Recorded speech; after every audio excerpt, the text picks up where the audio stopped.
Welcome to A Year of War and Peace. I'm your host, Brian E. Denton. A Year of War and Peace is a daily, year-long, chapter-by-chapter reading of and meditation on Leo Tolstoy's epic novel, War and Peace. In these videos and podcasts, you'll be treated to a free reading of one chapter per day of the novel, plus a reflective essay I've written individually tailored to that day's chapter. These readings are offered for free, though if you'd like to support me, you can do so in one of three ways. First, you could purchase my ebook, A Year of War and Peace.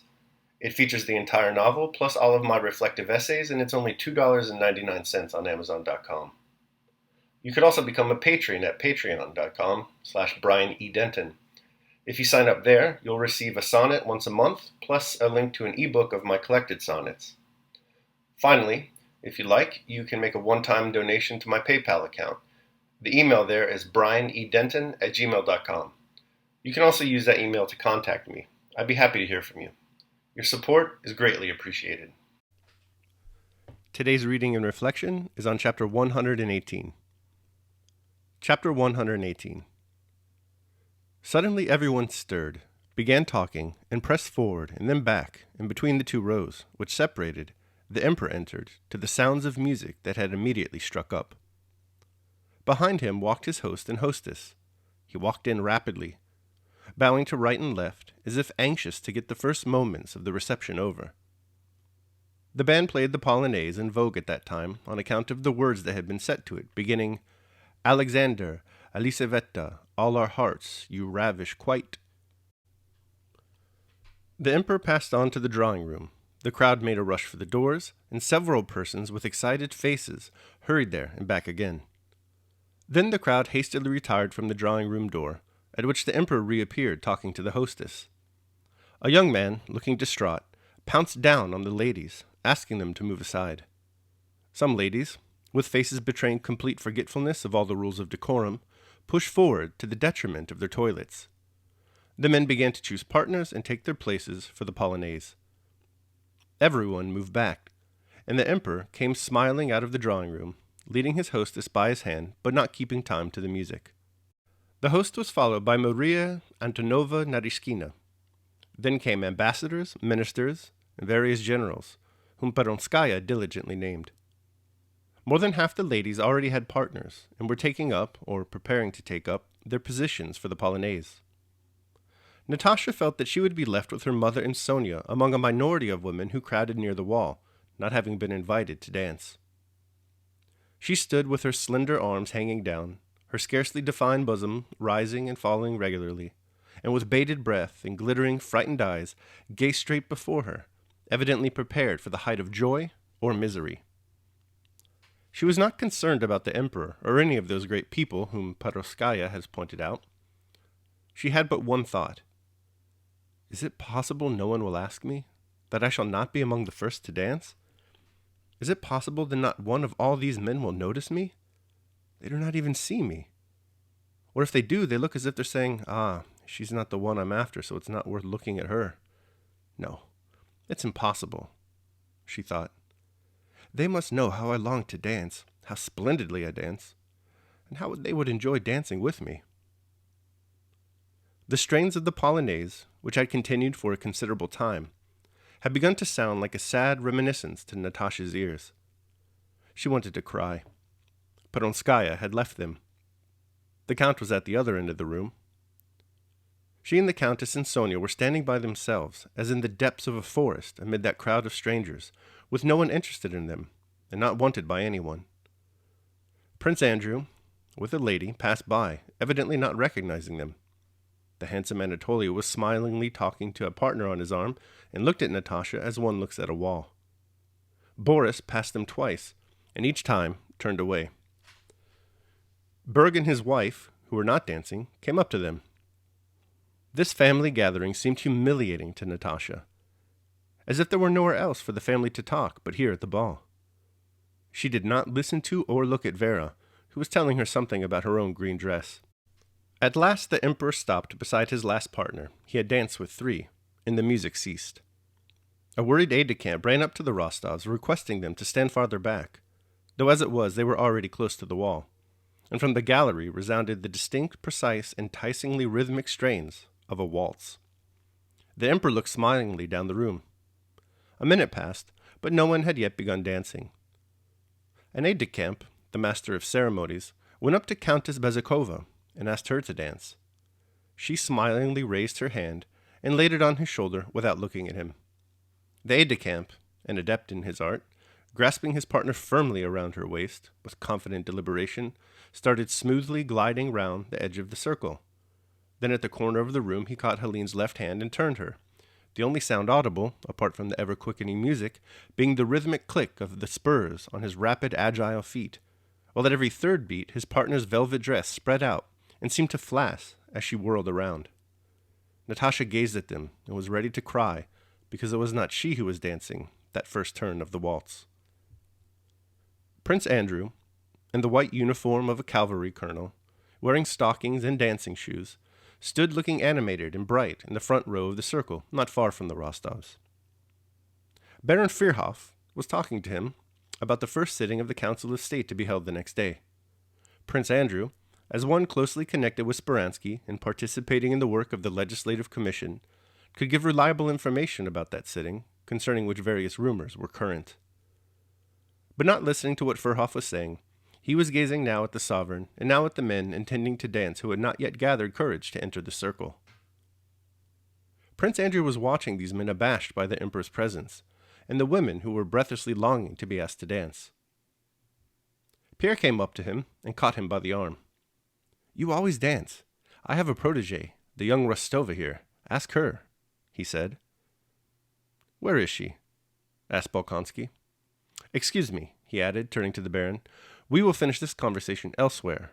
At a ball, one must dance." He stepped forward in the direction Pierre indicated.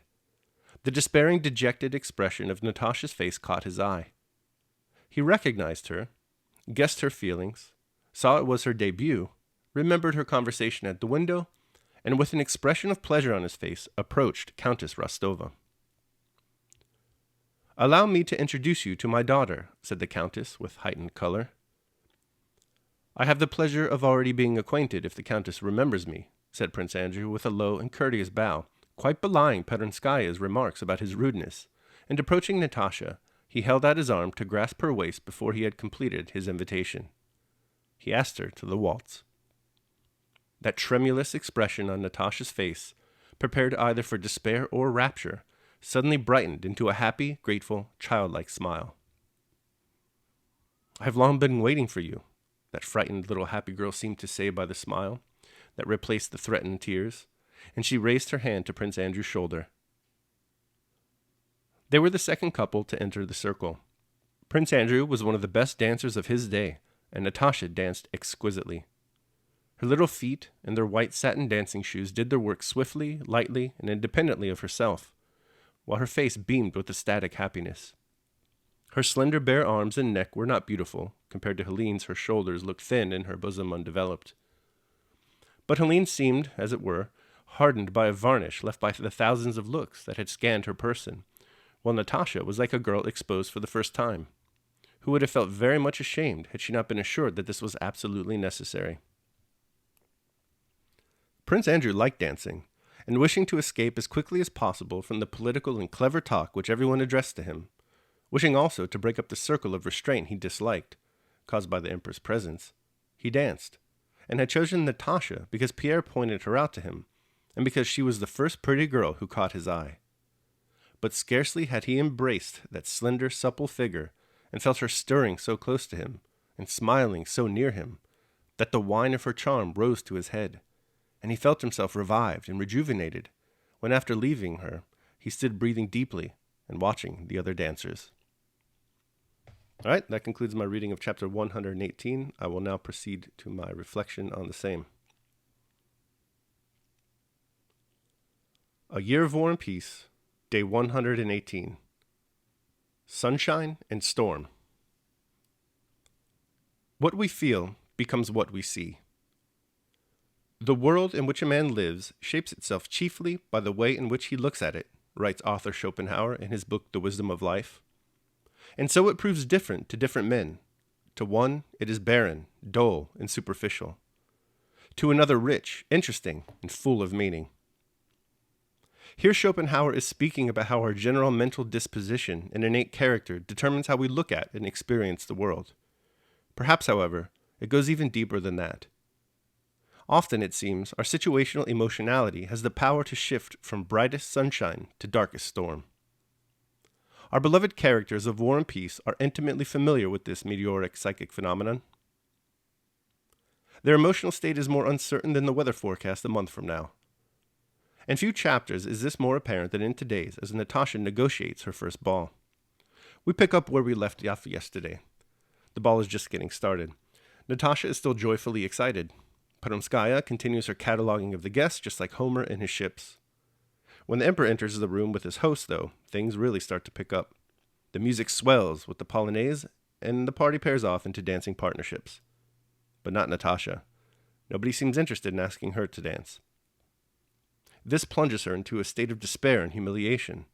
Her mind becomes a dim drizzle of doubt and worry. Is it possible, she asks herself, no one will ask me, that I shall not be among the first to dance? And this is where we see how our mental disposition exercises such power over us. Before, remember, Natasha was excited and happy to be attending her first ball. Now, however, having experienced just the slightest rejection, everything sours for her. Even the music, probably an objectively upbeat polonaise, sounds like a mournfully sad reminiscence to her ears. Her feelings are altering her interpretation of objective reality.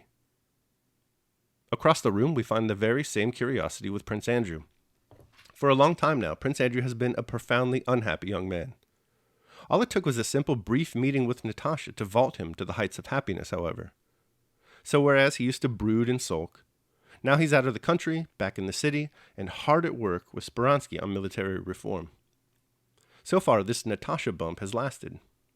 He appears to be more well-adjusted than he was during our initial encounter with him, and he's certainly much better off than he was during the funk he fell into after he got shot and his wife passed away. When his old friend Pierre approaches him today and suggests that he abandon his conversation with a colleague and instead dance with Natasha, Prince Andrew doesn't hesitate to accept. He's such a charmer about it, too. He is courteous and kind. So much so, in fact, that Peronskaya must reappraise her remarks about how rude he is. Andrew and Natasha's dance proves to be too much for him. Scarcely had he embraced that slender, supple figure, Tolstoy writes, and felt her stirring so close to him and smiling so near him, that the wine of her charm rose to his head, and he felt himself revived and rejuvenated, when after leaving her he stood breathing deeply and watching the other dancers. It's nice to see that Natasha and Prince Andrew are so happy right now. Who doesn't like happiness? They'd probably do well to remember, however, that emotions can, as the gods of our cognizance, both giveth and taketh away. If they're ever to achieve any semblance of emotional stability, they can't afford to continue to allow ungovernable events to rule their perspectives. They must focus instead on what they can control. Daily meditation. What, then, is it to be properly educated? To learn how to adapt natural preconceptions to particular cases, conformably to nature, and, for the future, to distinguish that some things are in our power, others not. In our own power are choice, and all actions dependent on choice. Not in our power, the body, the parts of the body, property, parents, brothers, children, country, and in short, all with whom we are engaged in society. Where, then, shall we place good? To what kind of things shall we adapt the preconception of it? To that in our power. Epictetus, The Discourses. All right, so that concludes my reading of and reflection on chapter 118. I hope you liked it. Thanks so much for listening.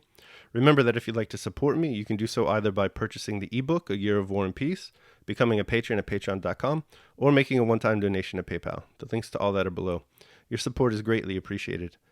Tomorrow we're going to be reading and reflecting on chapter 119. I hope you'll join me. Until then, take care of yourselves and others.